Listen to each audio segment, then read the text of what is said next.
बहुत बड़ा रैकेट हो चुका है। मैं हमेशा इस बात को कहता हूं कि अब जैसे ग्रेस मार्क केवल 1563 लोगों को ग्रेस मार्क क्यों दिए गए? अभी पूरी लिस्ट में इस बात को बताइए कि आप ग्रेस मार्क और किन को दिए हैं। ये जो नेशनल टेस्टिंग एजेंसी की जो तथ्यों को छुपाने का जो प्रयास हो रहा है, शुरू से हुआ है।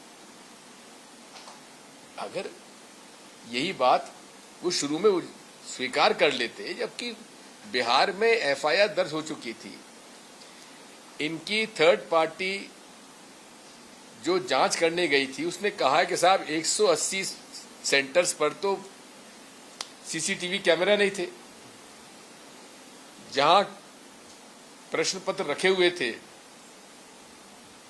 लॉकअप में अंडर लॉक एंड की, वहां पर पुलिस व्यवस्था नहीं थी। जिन अधिकारियों को अधिकार क्षेत्र में दिया गया था वो वहां थे ही नहीं, दूसरे लोग उनके एवज में काम कर रहे थे। कौन लोग हैं इसमें?